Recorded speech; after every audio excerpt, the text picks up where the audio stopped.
Hello students, welcome to Shri Ganesha classes. मैं हूँ डिम्पल और मैं आई हूँ आपके मैथ सब्जेक्ट को बनाने आसान।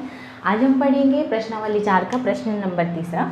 प्रश्न नंबर तीसरे में हमको क्या बोला है, कोई प्रश्न दिया गया है, समीकरण दिया गया है, उसमें हमको के का मान ज्ञात करना है और क्या बताया है, मूल वास्तविक व समान हो तो के का हमको मान ज्ञात करना पड़ेगा। ठीक है, अब यहाँ पे देखिए हमारा प्रश्न है 2x की घात 2 ऋण 10x धन के बराबर 0। तो यहाँ पे हमने a बराबर क्या माना है, धन 2 चिन्ह के साथ हमको लेके चलना है। ठीक है स्टूडेंट, b बराबर हमने क्या माना है, ऋण 10। ये देखिए 10 के सामने ऋण का चिन्ह है तो मैंने यहाँ पे ऋण 10 माना। c बराबर क्या है, के सी के बदले में यहाँ क्या दिया हुआ, के दिया।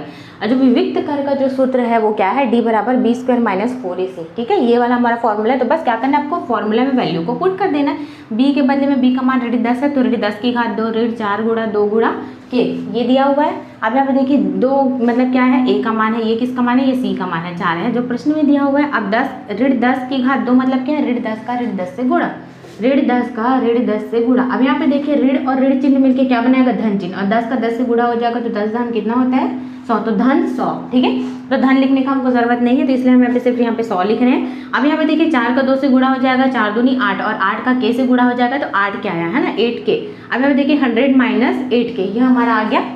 अब यहाँ पे देखिए मूल वास्तविक होने की 2 स्थितियां हो सकती है। कौन कौन सी स्थितियां बनती है मूल वास्तविक होने के लिए, यहाँ पे देखिए पहला स्थिति क्या है, मूल वास्तविक व समान होने पर क्या होता है, d बराबर 0 होगा। तो यहाँ पे देखिए ये जो हमने आंसर लेके आया है अभी 100 माइनस 8 के, उसके बराबर हम क्या लिख देंगे, 0 लिख देंगे। अब यहाँ पे क्या होगा, ये जो 8 के जो ऋण में था वो क्या हो जाएगा, उधर जाके क्या हो गया, धन हो गया। ठीक है, अब यहाँ पे देखिए 100 जो है वो अपनी जगह में ही, तभी वो 100 का चिन्ह बदला नहीं, ना वो धन हुआ है ना वो क्या हो गया, मतलब ये धन में ही है, ये ऋण नहीं होगा क्योंकि 100 अपनी जगह में, बस 8 के जो ऋण था वो इधर जाके क्या हो गया, धन, 8 ऋण, धन जो है वो 8 के हो गया, जगह में ही रहेगा। स्टूडेंट्स हमको क्या करना है, जो ऋण 8 के था वो इधर है, ऋण है, अगर बराबर के दूसरे साइड में जाएगा तो वो धन 8 के हो जाएगा। ठीक है, तो बस वही हुआ है, इसलिए धन 8 के हो गया ये। अब हमको क्या करना है, 8 और के साथ बीच में कुछ नहीं, मतलब क्या है, गुणा का चिन्ह है, तो हम क्या करेंगे, 8 जो गुणा में था उधर जाके क्या हो जाएगा, भाग 2, 100 बटे में 8 हो गया। अब इसको कटाएंगे किससे, 2 के पहाड़े से कटाते हैं तो 2 चौक 8, 2 पंचे 10 और 0 का 0 तो 50 आया, उधर क्या बचा 4। अब यहाँ पे देखिए फिर इसको 2 से कटाएंगे, 2 दूनी 4 और यहाँ पे फिर से 2 दूनी 4, लेकिन ये तो 5 है तो 4 हमको चाहिए था तो 1 बच गया ना, तो ये 1 और 0 क्या हो जाएगा, 10 हो जाएगा, तो 2 पंचे 10, तो 25 ऊपर में और नीचे में क्या जा रहा है, 2 आ जा रहा है। देखिए नीचे में 2 और ऊपर में 25, तो 25 बटे में 2 इसका आंसर होगा। ये कब का आंसर है, जब मूल वास्तविक व समान होने पर, है ना, d बराबर 0 लेके हम इसको हल कर रहे हैं, तब हमारा आंसर क्या आ जा रहा है, 25 बटे में 2। अब यहाँ पे देखिए पहला स्थिति था, अब दूसरा स्थिति जो दूसरा कंडीशन है वो क्या है, मूल वास्तविक व असमान। यहाँ पे देखिए असमान, उसमें समान था, यहाँ पे क्या है, असमान होने पर। अब यहाँ पे देखिए असमान होने पर क्या होगा, जो भी हमारा आंसर आया है वो क्या हो जाएगा, वो बड़ा रहेगा और किससे, 0 से। यहाँ पे ये 0 के बराबर था, जो हमारा आंसर आया है वो 0 के बराबर था। यहाँ पे क्या हो रहा है, आंसर बड़ा हो जा रहा है, 0 छोटा। चिन्ह से हमको पता चल रहा है जिधर का मुंह खुला रहेगा मतलब वो बड़ा है। ठीक है, इधर 100 तरफ का मुंह ऐसे खुला हुआ है ना, मुंह खुला है मतलब इधर क्या है, ये बड़ा हो जाएगा, और इधर का मुंह बंद है ये ऐसे, तो इधर का मुंह इस तरफ बंद होगी ना, देखिए, तो इसका मतलब क्या है, 0 क्या है, छोटा है, और 100 ऋण 8 के क्या है, बड़ा है। तो सेम उसको वैसे ही हम हल करेंगे, ऋण 8 के उधर जाके धन 8 के हो जाएगा। अब यहाँ पे क्या हो जाएगा, 8 और के बीच में गुणा है तो इसलिए 8 जो है वो इधर आके भाग हो जाएगा, तो ये देखिए बटे में हो गया। सेम वैसे कटाएंगे, 2 चौक 8, 2 पंचे 10, 0 का 0, फिर 2 से कटाएंगे, 2 दूनी 4, फिर 2 दूनी 4, लेकिन ये 5 है तो 1 बच जाएगा, 10 बन गया, 2 पंचे 10 तो क्या हो जाएगा, 25 बटे में 2। सेम वैसे 25 बटे में 2 आया, तो यहाँ पे देखिए 25 बटे में 2 बड़ा रहेगा, और के का वैल्यू क्या है, के का वैल्यू जो है, के जो है वो 25 बटे 2 से क्या है, छोटा है। ठीक है, ये हमको यहाँ पे दिखाना है। ठीक स्टूडेंट, यही मिटा देती हूँ, इसका कोई काम नहीं है, ये मैं आपको समझाने के लिए ऐसा लिखी हुई थी। बस यहाँ पे इतना ही आपको समझना है। इसका हमको क्या करना है, मूल जो वास्तविक होने के लिए 2 स्थितियाँ हैं, वो कंपलसरी 2 स्थितियाँ आपको जानना ही पड़ेगा, और ऐसा आपको लिखना ही पड़ेगा कि मूल वास्तविक या समान होने पर d बराबर 0 होगा, और मूल वास्तविक व असमान होने पर क्या होगा, ये जो भी हम आंसर यहाँ जो लाए रहेंगे वो बड़ा हो जाएगा, किससे, 0 से। ठीक है, फिर उसको वैसे लेके हमको उसको हल करना है, ऐसे हम उसको समझना है। स्टूडेंट अब हम अपना अगला क्वेश्चन देखते हैं, क्वेश्चन नंबर तीसरा। इसमें क्या दिया हुआ है, 2x की घात 2 धन के x धन 9 बटे में 8 बराबर 0। तो a बराबर क्या लिया है यहाँ पे 2, और b बराबर क्या लिया है यहाँ पे k दिया है ना, और c बराबर क्या दिया 9 बटे में 8। तो हम यहाँ पे 9 बटे में 8 देखेंगे।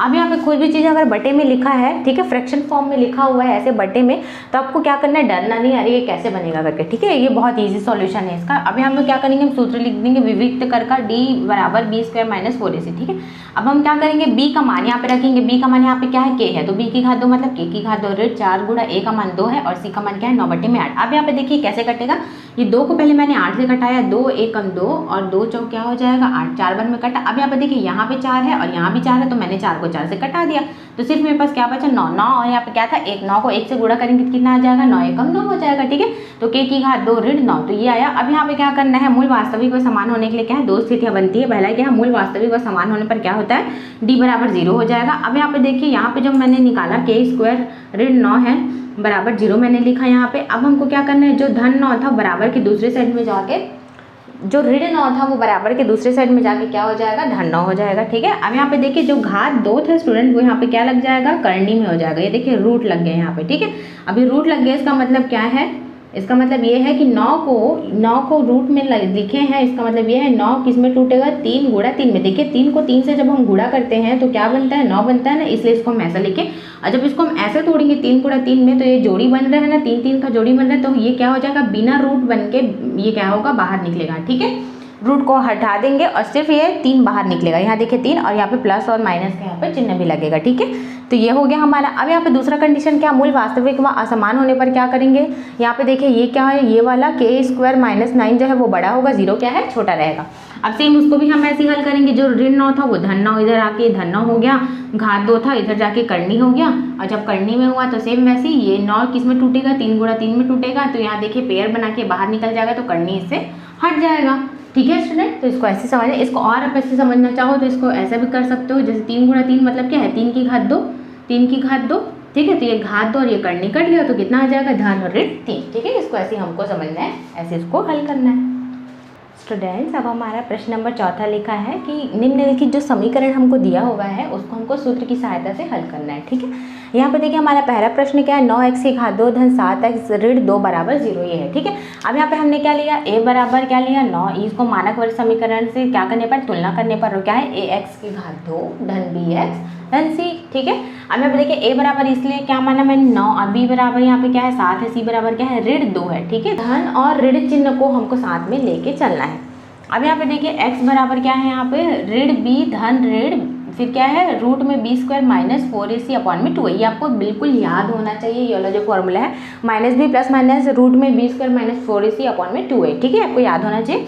अब यहाँ पे देखिएगा बस यहाँ पे वैल्यू पुट कर देना, a b और c का मान यहाँ पे रखना, माइनस b है तो यहाँ पे देखिए b का मान 7 है और यहाँ पे चिन्ह ऋण का, तो यहाँ पे मैंने ऋण चिन्ह लगाया, धन ऋण का धन ऋण मैंने लिखा, b की घात 2 मतलब 7 की घात 2 मैंने लिखा, 4 गुणा a का मान रखा 9 और c का मान रखा ऋण 2। ये देखिए ऋण का चिन्ह है तो मैंने ऋण का चिन्ह यहाँ पे रख दिया है, और 2a है तो 2 गुणा a का मान यहाँ पे क्या है 9 है तो मैंने 9 रख दिया। ठीक है, ऋण 7 है तो ऋण 7, धन ऋण है तो धन ऋण।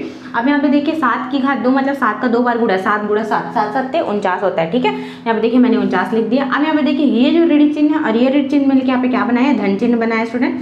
अब यहाँ पे देखिए यहाँ पे क्या हो जा रहा है 9 चौक कितना हो जा रहा है 36। ठीक है, 9 चौक 36 और 36 को 2 से गुणा करेंगे तो कितना आ जाएगा यहाँ पे 72 आ जाएगा, तो यहाँ पे मैंने 72 लिख दिया। अब हम क्या करेंगे, जो रूट में जो 49 और 72 है उन दोनों को जोड़ेंगे तो कितना आ जाएगा 121, और जो 121 जो रूट में लिखा हुआ है ठीक है उसका वर्गमूल क्या है यहाँ पे 11 है। यहाँ पे देखिए आपको नहीं समझ में आएगा तब गुणा करके देख सकते हैं, जब 11 को 11 से गुणा करेंगे तो कितना आ जाएगा 121 आएगा। ठीक है, और यहाँ 121 लिखा हुआ था तो इसका मतलब क्या है 11 गुणा 11, 121 को किस में तोड़े हैं ये रूट में था तो उसको किसको तोड़े 11 गुणा 11 में जो पेयर बन के क्या करा बाहर निकल गया बिना रूट वाला। ठीक है, तो यहाँ पे देखिए 11 ऋण 7 धन ऋण 11 बटे में नीचे में 18, 18 कैसे आया 9 को 2 से गुणा करें 9 दूनी क्या हो जाएगा 18 हो जाएगा। ठीक है, फिर 9 दूनी 18 होगा।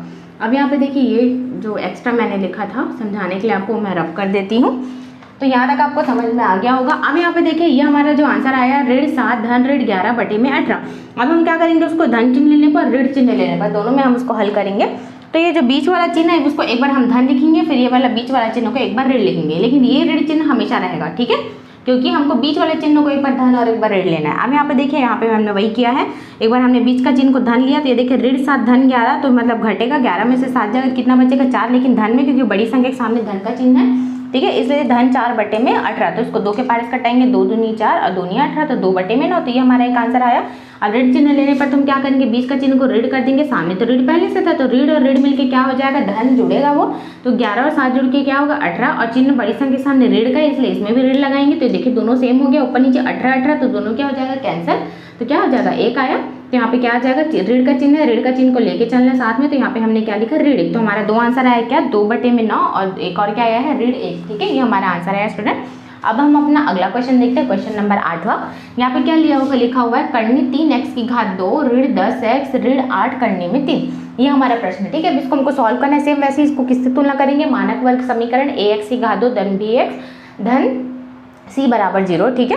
उससे हमको उसको तुलना करना है। अब यहाँ पे देखिए इससे हमको तुलना करेंगे तो यहाँ पे a b और c का मान हम कंपेयर कर पाएंगे। ये देखिए a का मान क्या है, करनी 3 है, b का मान क्या है, ऋण 10 है, और c का मान क्या है, ऋण 8 करनी में 3 है, ठीक है। चिन्ह को लेके चलना है, मैं बार बार आपको बोलती हूँ ऋण चिन्ह है तो उसको आपको छोड़ना नहीं है या भूलना नहीं है, उसको साथ में लेके चलना है। फिर से हम यहाँ पे सूत्र लिखेंगे जैसे हमने पहले क्वेश्चन में किया था, -b plus minus b square minus 4ac upon में 2a है ना, b square minus 4ac root में रहेगा, फिर अपॉन में 2a जो है वो नीचे रहेगा। अब यहाँ पे देखिएगा, ये देखिए यहाँ पे आपको और समझने लायक है, यहाँ ऋण चिन्ह है, प्रश्न का सूत्र का ऋण चिन्ह है, यहाँ पे मैंने ऋण यहाँ पे लगा दिया, और ये अलग से जो मैंने ऋण 10 लिखा हुआ है, ये ऋण 10 किसका मान है, b का। ये देखिए b का मान यहाँ पे क्या है, ऋण 10, इसलिए मैंने यहाँ पे क्या है, ऋण 10 लिखा, और ये बाहर वाला ऋण किसका है, सूत्र का है, ठीक है। जो बाद में जाके ये ऋण चिन्ह और ये ऋण चिन्ह क्या हो जाएगा, जब ये कोष्टक खुलेगा तो ऋण और ऋण धन हो जाएगा, तो ये ऋण 10 ना होकर धन 10 बन जाएगा, ठीक है स्टूडेंट।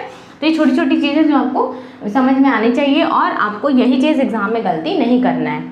अगर यहाँ एक चीज़ गड़बड़ करोगे तो पूरा आंसर आपका चेंज हो जाएगा। अब यहाँ पे देखिए फिर से यहाँ पे b का मान रखना, b की घात 2 तो ऋण 10 की घात 2, ऋण 4 गुणा a का मान करनी में 3, और c का मान क्या है, ऋण 8 करनी में 3। यहाँ देखिए अभी मैंने लिखा हुआ ऋण 8 करनी में 3।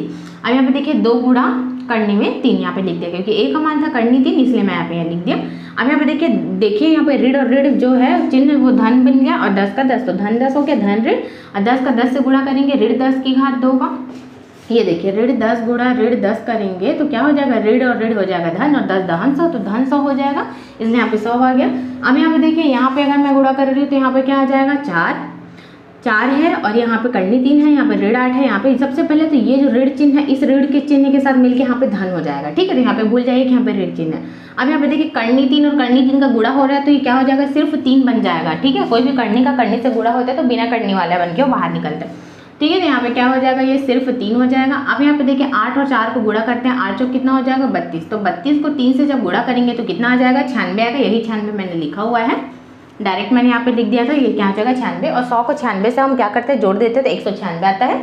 अब यहाँ पे देखिए 196 जो है वो किस में, वर्ग में लिखा हुआ है, रूट में लिखा हुआ है, तो इसका वर्गमूल क्या हो जाएगा, 14। यहाँ पे देखिए 196 ऐसा लिखा हुआ है, तो इसका मतलब क्या है, ये है 14 गुणा 14, ये हो जाएगा, ठीक है। 14 मल्टीप्लाई 14, तो ये हो जाएगा, तो कितना आ जाएगा, ये पेयर है तो ये बिना करने वाला बन के बाहर निकलेगा, तो कितना आया, 14 आया। तो ये 14 हमने क्या करा, यहाँ पे लिख दिया।